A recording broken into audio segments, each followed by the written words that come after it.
And then I get in my car accident. My fault, head-on collision, dark winter night in 2015. No one was killed, fortunately, because it would have been entirely my fault. Crossed the double yellows, lift-kitted pickup truck, head-on. Fortunately, no one's killed, but this is not a fender bender. This is 30 miles an hour, head-on collision, both sides, both airbags deployed, so we were okay. But that was the second chance my dad never got. My dad died in a car at 28. I've seen pictures of his car. I've seen pictures of my car. They don't look very different. And this is when I found personal development. Hello, everybody. Welcome to Behind Their Success podcast. I'm Peyton Squires, the host, and today we have on Alan Lazarus. Alan is the CEO and co-founder of Next Level University, a global top-ranked self-improvement podcast with over 1 million listens and thriving international community. Alan's journey is one of transformation from overcoming tragedy and a near-fatal car accident to building a business that blends mindset, mastery, with entrepreneurial growth. His heart-driven, no BS approach to personal and professional development has helped countless entrepreneurs unlock both profit and purpose. Alan, welcome on Behind Their Success. Thank you for having me. It is an absolute honor. We talked a little bit before we hit record about how in the beginning it was crickets. So I'm very grateful to be here because in the beginning, no one gave a shit. Yes, absolutely. Yeah. And you know, that's especially true in podcasting, right? Your mom's listening at the beginning, but not too many else people. Right? Maybe not even that. Right? Well, at least they'll tell you they listen. I'm like, let me download it. Depending on what your first episode is, maybe you don't even want them to listen, right? Right. Yeah, so thank you for having me. Seriously, I appreciate it. I don't take it lightly. I won't waste anyone's time. And I meant what I said, too. I always try to remind myself because I'll share this. So I hit a PR last week. I did 54 coaching sessions, trainings, and podcasts last week. That's in a 7-day period. That's the most I've ever been able to do. And I'm just trying to sustain this level of momentum. I was a little bit late. You were very respectful. I really appreciate it because I had a client going through some stuff about to quit in business. So we'll talk about that. Yeah. Well, Alan, give everybody, the high-level story of where did Alan come from, where he started, and kind of what are you doing today? Okay, so born and raised in Massachusetts. Tough start. One of the interesting things about my life now is I kind of look a little bit like a silver spooner who started on third base. And it couldn't have been farther from the truth. I joke, I say I couldn't even see the ballpark. But it is interesting to have that first impression of So tough start. So birth father died when I was 2 in 1991, suddenly in a car accident. My mom was 31. Everything's numbers for me. So I'm an engineer and everything's numbers. So forgive me for that. But mom was 31, sister was 6, I was 2, 1991, birth father died at 28 years old, suddenly in a car. And that changed my life, not only that moment, but later on, which I'll get to. Then I had a stepfather named Steve Lazarus from age 3 to 14. So my birth last name is McCorkle. It was John McCorkle. It was Jim, Joe, John, Jane, Joan, Jeanette. My dad, John McCorkle. It was a big Irish Catholic family in Massachusetts. And when my stepfather came into the picture, we stopped associating with the McCorkles. We were trying to be sort of the Lazaruses. I took his last name around age 7, and I playfully refer to this part of my life as Boats and BS. And the reason why is he worked for a company called AGFA. They did hospital computers. It was AGFA, hospital computers in Massachusetts during the dot-com bubble. Now, for anyone who remembers the 90s, the U.S. is the largest economy. Exactly. Okay, whoa. First of all, what in the hell was going on back then, right? So I playfully refer to this, and I want to be respectful to them, but I also need to be honest. They ran amok. A lot of people in the 90s just had a lot of abundance. And honestly, a lot of people in the 90s in the U.S. who weren't that conscientious had a lot of abundance.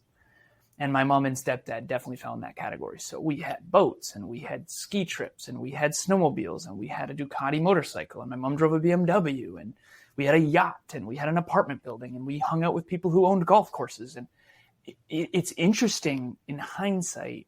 I'm 36 now, but it's very clear looking back that they were like big kids with money, and they did not get along. And that's a polite way to put it. Okay, so I playfully refer to that part of my life from 3 to 14 as boats and BS.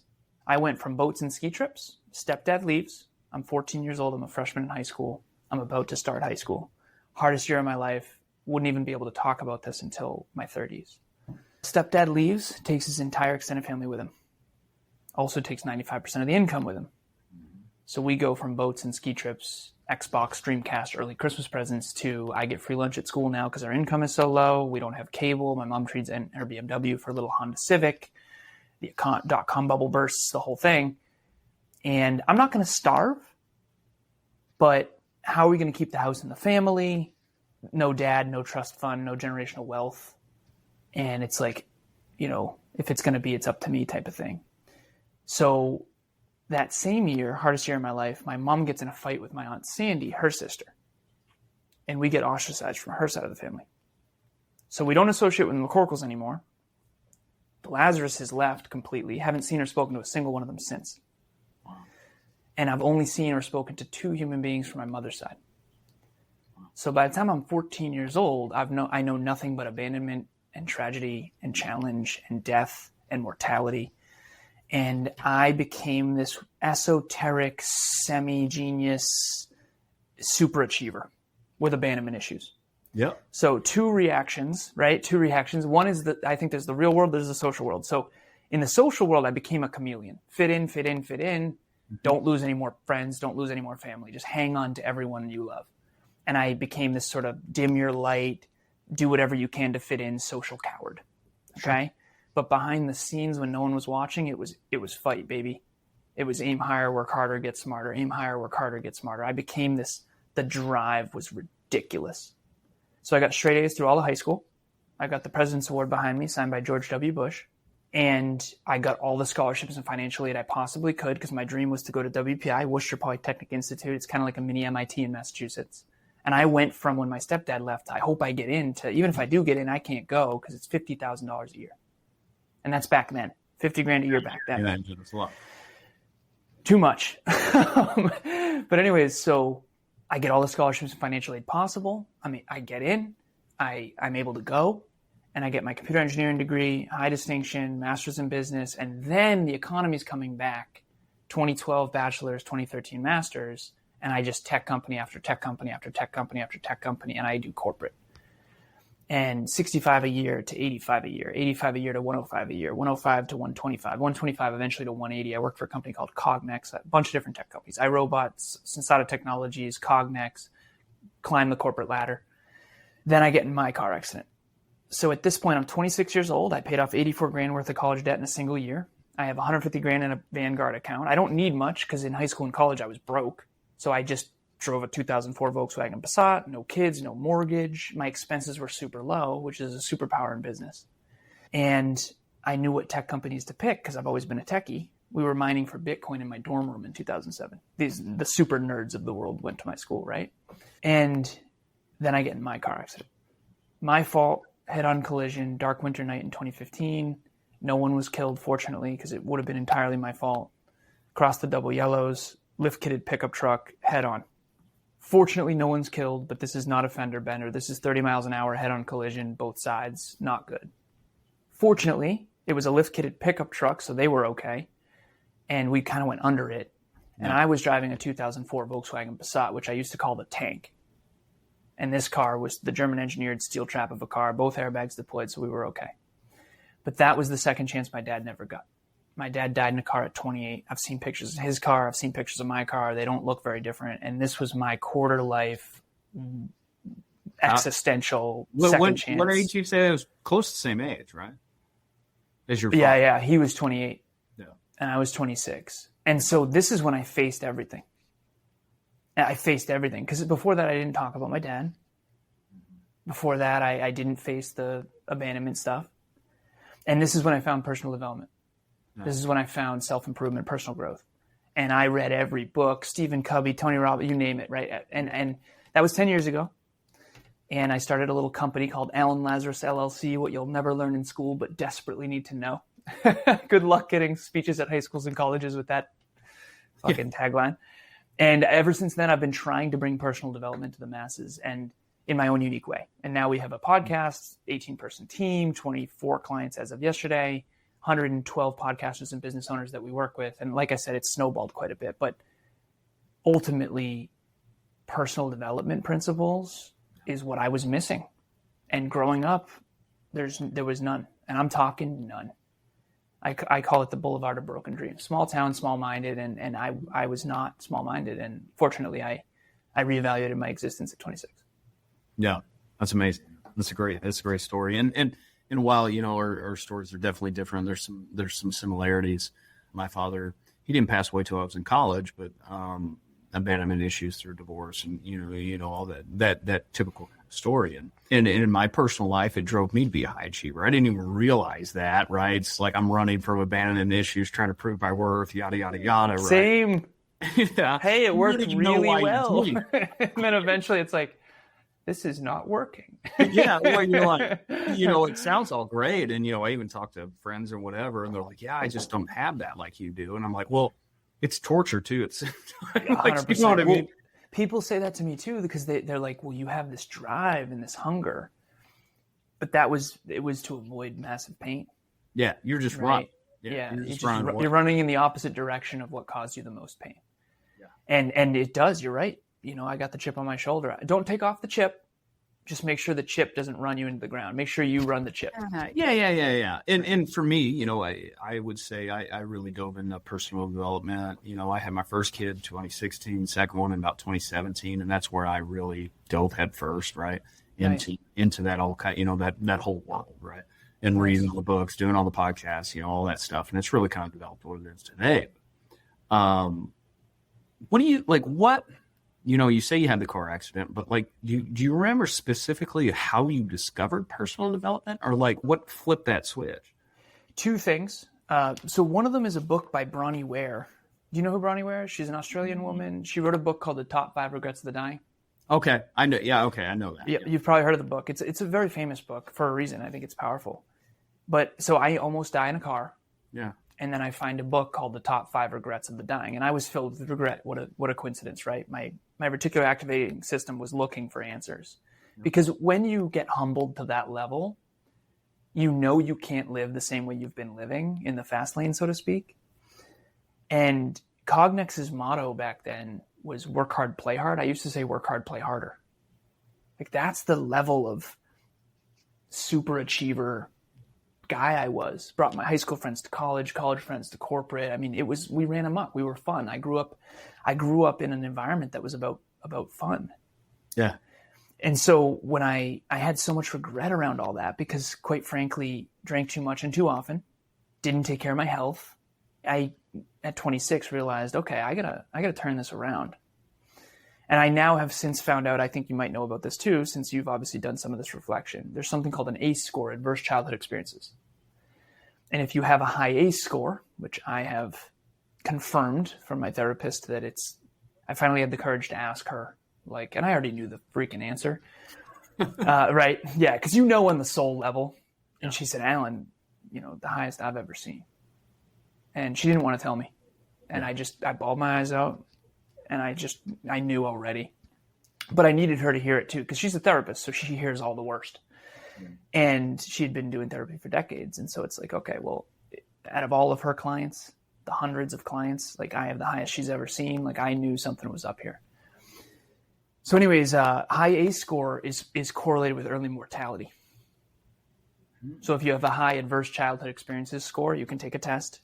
Typically drugs, alcohol. And so luckily I had the second chance to turn all that around. But to answer your original question, I found The Top 5 Regrets of the Dying by a woman named Bronnie Ware. I have since interviewed her, and I fanboyed hard on that episode. Yes, you did. And I have this flashcard that I always carried around. It's all tattered and ripped up now, if you're on YouTube. But it's The Top 5 Regrets of the Dying. So she worked in hospice for 8 years, and she figured out that everyone had similar regrets. And the number one regret of the dying is I wish I had lived a life true to myself and not what others expected of me. And that hit me like a ton of bricks because did I choose to be an engineer or was that what mommy wanted, right? So is that what I had to do in order to make money? Alan, you're good at math. Engineers make a lot of money. Engineers are good at math. You should be an engineer. Well, that's probably not enough to go off of, right? So for me, it was going to be lawyer, politician, president, or it was going to be engineer, MBA, CEO. And I remember vividly having this conversation in my head of which one of those I want to go down. But I think a lot of that was just how do I aim as high as possible to try to prove my worth, like you mentioned. Yeah. Oh, yeah. Yeah. Yeah, 100%. And then the other thing, personal development. Tony Robbins' TED Talk. Now, regardless of what you think of Tony, the TED Talk's magnificent.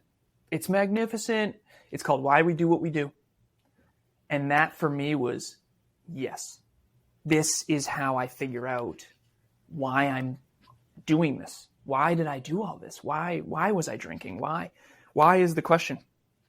Who, what, when, where, why, and how are the questions, and why is the most powerful. And if you know why you're doing what you're doing, not why you think you know, like why deeply, unconscious, subconscious, programming, you can turn it all around. And that's what I do now. I'm a computer engineer, so I say I reprogram my clients for success. But alignment with who they really are, not what society wants them to be. Yeah, my similar journey, abandonment issues as a kid, high achiever, had financial insecurity as a kid, so I never wanted to be poor. Kicks me right down into the money world as a CPA, CFP, doing all those things, right? Yeah. It really comes back to my fear of being poor, right? Yeah. And unraveling a lot of that stuff, a lot of the work I've done in the last 10 years.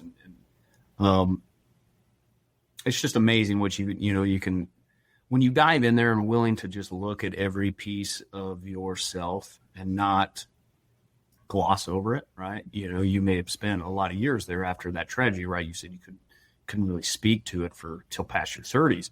The fear, you'd still be carrying that with you today if you had never turned and faced that, right? And I think people, it's a strategy of humans is to run away from something. But a lot of that stuff you literally can't run away with, away from. And if you're going to literally carry it the rest of your life, if you don't put together the courage and turn around and look at it. Right? Absolutely. Well said. I never talked about my dad. I never talked about my stepdad leaving. I never talked about most of the stuff that I now can talk about. Yeah. Yeah, and I haven't given you the whole thing, obviously, right? Because some of it's not my story to tell, but that's why I say it's so funny. Well, my mom and stepdad did not get along, and that's a polite way to put it. It's like, it's very different 11 years than what I said right there. Same here. It's like alcohol, drug, all these things and the chaotic situations I was placed into as like a 10-year-old, you know what I mean? Like insane things, right? And it took me a lot of years to deal with any of that or look at any of that, right? One of the things that you find later on is you ran in the opposite direction of a lot of shitty things, and then you became a good person out of it. Yeah. Like I ran in the opposite direction of a lot of the crap. And eventually because I'm 36, right? And I go back to when they were 36 and I'm like, oh my God. Right. Like big kids with money, right? What are we doing here? But then I go, oh, of course I ran in the opposite direction of everything they were. Yeah. Because I saw how unfulfilled they were. They were miserable human beings. Yeah. And everyone I was around, because like attracts like. Yeah. And everyone hates their job. You guys don't even like each other, never mind love each other. So marriage scared the shit out of me. Right? And I, as a kid, I remember thinking like, this cannot be it. This is fucking terrible. But at the time, you don't know anything any different. Like, I know. Normal. Like you think that's what marriage is, right? And then the racism, all of it, like white trash town. Yeah. And again, for anyone who's from my hometown, not everyone, okay, relax. Small-minded town, white suburbia. When I went to college, it was like, whoa. Yeah, exactly. 100% here. Same story. When I was a kid, it was, whoa. But you don't know. And so you just try to be a better person, and hopefully you face all that stuff. I think the Lion King's the best metaphor. Yeah. Birth father dies, runs away from his problems, Hakuna Matata, pretending everything's fine when it's not. Standards way down, right? Way down, right? And Hakuna Matata. It's like, it's really easy to take no responsibility. And then Nala calls him out and says, well, someone needs to do something. And then he goes back to Pride Rock. I just got the chills. He goes back to Pride Rock and realizes it's devastated and lies and deceit, and he has to face his past. And I feel like that's a good metaphor for all of us, and I think that's why it does so well. I saw it on Broadway. I also love the movie. Like I was always drawn to it and didn't know why, I think Hero's Journey, man. It's a classic. It's a classic. Most movies are like, and The Matrix. It's amazing. Unbelievable for the hero's journey, and kind of a documentary of how the world works. Yeah. Red pill or blue pill. I mean, there's a whole lot more truth in it than people even realize on the surface when you really start digging into that stuff. But so you chose the red pill at 2016. Yeah, somewhere in that time frame. How's that going? Pretty good. I'm kidding. I'm lucky enough that I had, I was just thinking about this yesterday and I almost got emotional about it yesterday. Was thinking of the adults I did have in my life that stepped up, teachers, people that, it's not even until now that I even realized, right? Yeah. Who's the teacher? For me, it's Mrs. Pryor. Yeah. I emailed her a letter. She wrote it and read it in front of her class and cried, apparently. I wasn't there. Yeah. But I wrote her an email in my mid-20s and I said, thank you. It was when I was 14. Yeah. I was going through all that at home and no one knew because I was hiding it, obviously. Christine Pryor changed my whole world. Yeah. And she took me to WPI for a math competition. And we used to debate existential conversations, whether unconditional love is real or not. 2 guesses which side I was on. I have. Yeah, exactly. And so I get emotional too when I think about certain people who saved my life.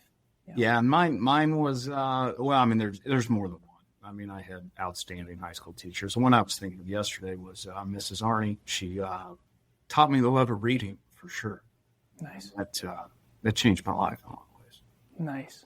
Are you looking for a new tax experience? Looking for an advisor that actually brings you high-level ideas and proactively plans so you aren't overpaying your taxes? Or how about one that even just responds and communicates in a timely fashion? If any of that resonates with you, you probably just have a tax preparer and not a tax planner. And it is through the tax planning process where all the value is found. And when tax planning is done right, it has a positive return on investment. I'm Peyton Squires. I'm a CPA and owner of Squires Tax Planning. We work alongside entrepreneurs and high-income earners, helping them pay the least amount of income taxes, both legally and ethically. We have saved our clients hundreds of thousands of dollars through specific strategies, and we guarantee we can find multiple tax strategies that your current tax preparer hasn't told you about. If that interests you, head over to squirestaxplanning.com. There you can take our free assessment to see how likely it is that you are overpaying on your income taxes. From there, you can also book a free tax discovery call with our team to see what it would look like to have us working for you. Well, man, you paid. This is good. It's good stuff. Vulnerable men, I love it. Man, and that's something I've been trying to get more and more, and I find myself on this podcast even doing more and more of that. So, when you talk about diving into self-development stuff, right? You obviously teach people, at a high level here, coach people at a high level. Like, what foundational habits do you think are important for, entrepreneurs or people that are trying to, chase their goals or be successful at, whatever that is, right?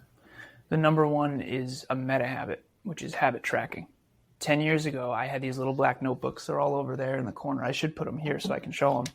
But these little black notebooks, mechanical pencil, engineer, nerd.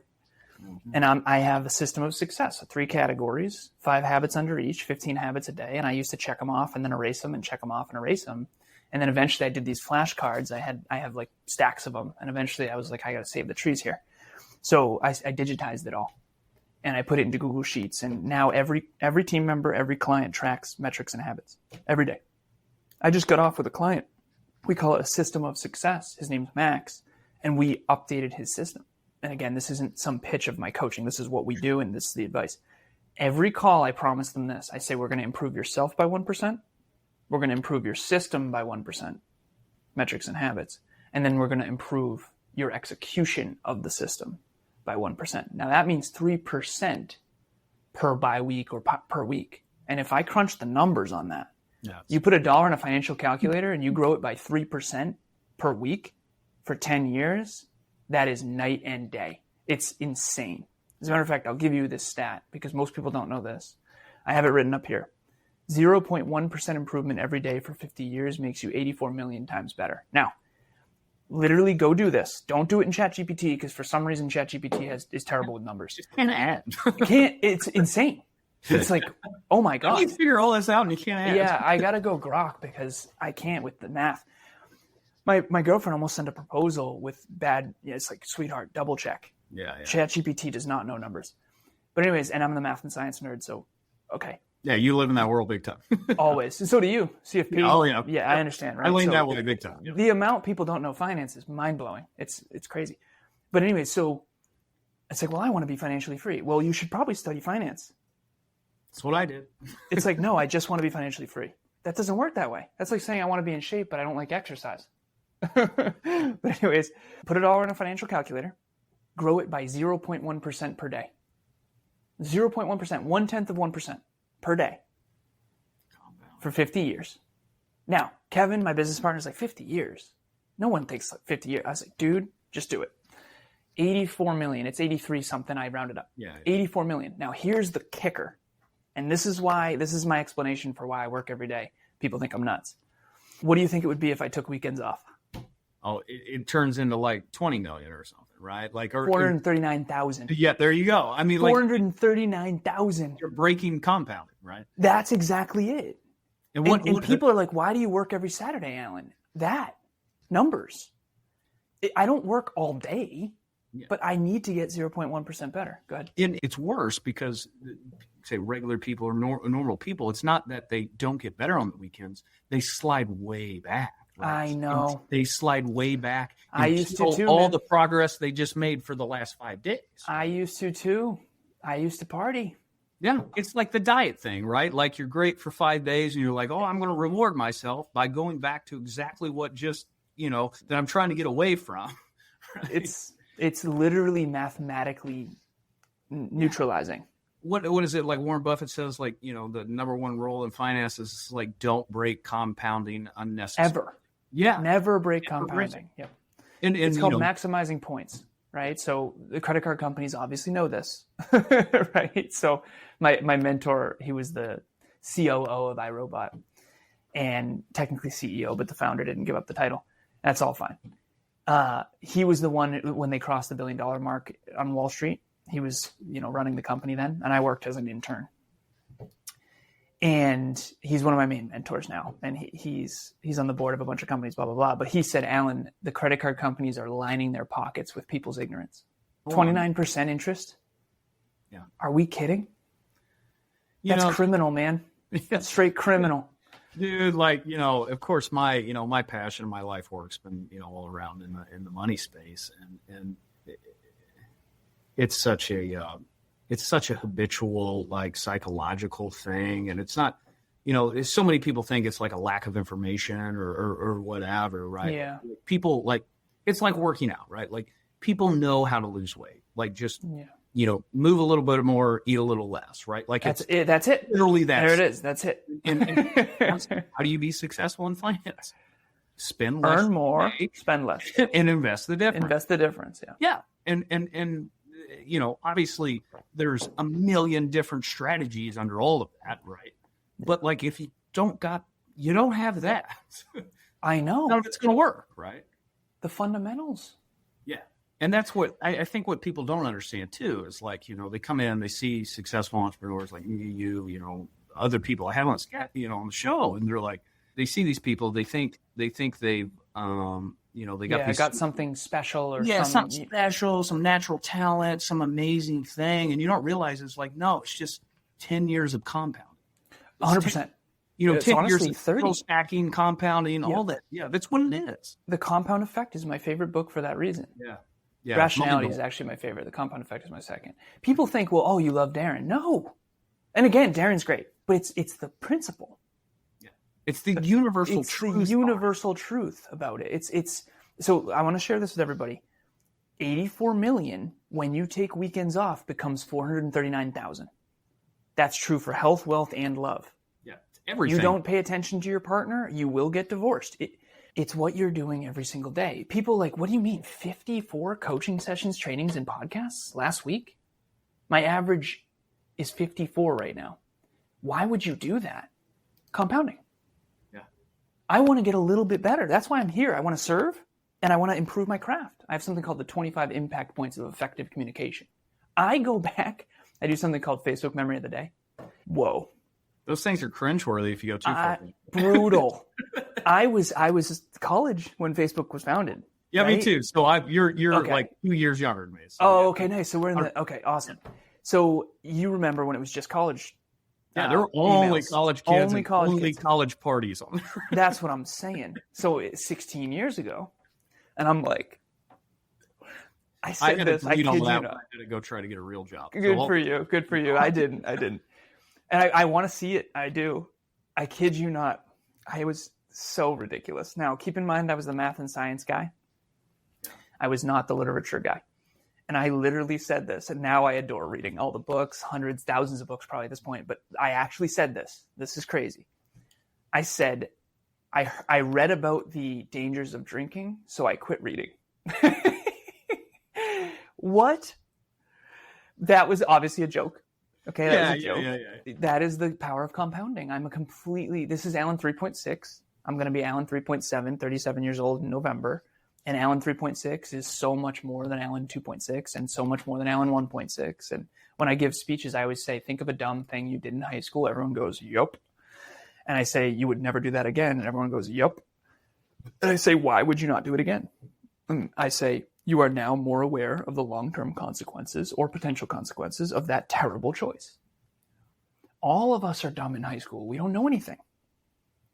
And so when you accumulate wisdom, when you accumulate knowledge, when you accumulate skills, when you accumulate speaking abilities, you become very, very empowered. You learn how things work, and then you can work them.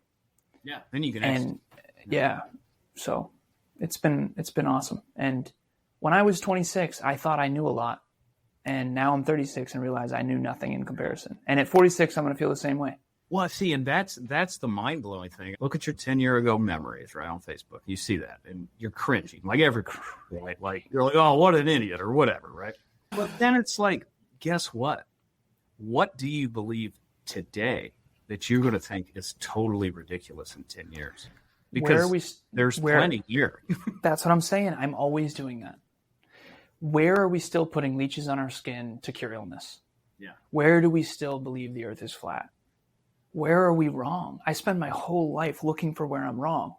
Huge cred hits, by the way. Apparently, when you're the student, people think you're a student and they think you don't know anything, which is a whole nother thing. That's been interesting. I left the conversation with one of my mentors, and Amelia said, just so you know, everyone over there thinks you don't know. And I was like, what do you mean? She's like, they think that they're smarter than you. And I was like, they could not possibly. and she's like, no, seriously. Because you're the one asking questions. And I'm like, yeah, that's why I'm smarter. That's why you are. Oh my God. But apparently showing up with all the answers is it's the short-term win at the long-term loss. And, like, I like flying under the radar in situations like that, right? Or just like, I'm not afraid. I do too. The problem is that's not how you get clients. Sure. Yeah, depending on the situation or whatnot, but like, yeah, dude, like I'm especially when you look 15, you know what I'm saying? It's pain. I need the credibility, man. Yeah. Who's this 12-year-old business coach, right? But here's the thing: when you ask that question, there's about 6 other people in the room that have the exact same question. Agreed. If not more. They are just too, their ego, pride, whatever it is, won't let them ask the question because they don't want to look stupid, right? They just want to look at you and be like, oh, he's stupid. Yeah, I know. So, you're the numbers, the tracking guy, right? Like, I just want the listeners to understand that, like, what you hear him say that he's got these tracking and these habits and all these things he do daily. And, a listener will hear that and think, wow, this is this crazy complex thing, right? Mm-hmm. And yeah, it is. It's not normal. and when I say that, I mean, like, if you want different results, you got to do different things, right? Mm-hmm. And it's obviously a passion of Alan's to push himself as far as he can. And he's implemented all these tools and created systems and tools and organization around all that. So he can consistently have a system that pushes him to improve, at all times. Right? Yeah. Well, I use this in speeches and trainings. I say, imagine if Michael Phelps' coach was like, yeah, just swim around. 28 medals, 23 gold. Michael Phelps. He was in the pool every day from 2003 to 2008. No birthdays, no holidays, no family, no days off. Now, he also had mental health challenges he talked about. Okay. So you got to stay centered in this. I'm not recommending this for everyone, but I tell people, I say, since my car accident, I haven't taken a full day off. That was 10 years ago. I work every day. Build the self, build the family, build the business. Build the self, build the family, build the business. And I used to be too much of a coward to share this. And I was on a podcast once with a woman named Deborah. She said, "Oh my God, Alan, that's so bad for you." And I said, "No, Deborah, that's bad for you. This is good for me. This is who I am." I dated someone in my 20s, and she said, "Dating you is like dating a fucking Stairmaster." Yeah, it's a lot. It's a lot. And I have a super achiever partner now who I realized I was so afraid to go to therapy because I thought I'd lose my edge. Yeah. It got bigger, man. After some of the healing, my drive got bigger. I thought my drive was from pain. Yeah, you thought it was all this anxiety. If I let go of all that, like, you know, I'm going to suck or whatever. It got so much bigger. Yeah. I was like, I thought I was ambitious before. Holy crap-oly, there's more in there. So my point is not everyone needs to shoot for Michael Phelps levels. Yeah. Not everyone even wants to. I will tell you, if you want to, you better get your ass in the pool, metaphorically. If you don't want that, that's okay. You don't have to be like me, but don't chop me down. And here's the thing, the people who are like, "Oh, that's so bad for you." It's, I'm healthier than you are. I'm more fulfilled than you are. Why are you telling me how to live? Because I have a better life than you. It makes them feel bad. I know. Peyton, I don't want to make anyone feel bad, but I want to reach my full potential. And I can't fucking do both. No, you hold yourself back for my feelings. No, I did that for 26 years, man. I can't do that anymore. Yeah, exactly. Yeah. Oh. Yeah, and it's, you know, it's like the crab in the bucket thing, right? Like, how do you keep crabs in a bucket? Well, you put a second crab in the bucket, and we'll let, you know, neither one of them will let each other climb out. They'll keep pulling each other back down, pulling each other back down. And that's where a lot of people don't realize how massive, you know, your environment affects you. You know, we especially in Western culture like to think, well, like, we're this independent person operating not in some context and overarching environment, right? And one of the greatest, you call it hack or whatever in your life, is like, you want to change your life, change your environment. And that will in of itself, because it's not like you affect your environment or your environment affects you. It's both and, right? Like, you're part of the same whole. And if you change part of your environment, you're going to automatically change part of you. And that's a huge thing for habit change. It's like, why does the drunk get clean in rehab? Different environment. And why do they immediately go back to drinking when they go back home? Back in the old environment. It's one of the reasons I'm here. I want to meet incredible, inspiring, motivated, educated people who want to reach their full potential. I spent too many years squandering my potential, and I will not do it ever again. And you want to reach your full potential. I realized somewhere along the lines, after 26, I thought my friends would be happy for me. I thought I was a fitness model, fitness competitor, fitness coach, quit drinking, 6 years sober. I thought when I became a more virtuous man, I thought that they would like me more. It has been alarmingly the opposite. Alarmingly. Yep. And I reached this point in my life where I said, okay, Alan, you are here to reach your full potential. And for some reason, most people don't seem to care about that. You are a weirdo. Own it. Yeah. And I will only get along with someone to the extent they want to reach their potential. Mm-hmm. I realized that. My girlfriend, dude, it's girlfriend and future wife. Girlfriend does not do it. We've been together for 6 years, coming up on it. It's all part of the plan. This woman is unbelievable. She wants to reach her full potential. It's 1 o'clock. I guarantee you she's learning or reading or studying or on a coaching set. She's doing something. I'm certain of it to make herself better. And we get along unbelievably well. I look at past relationships and I go, Alan, what were you thinking, dude?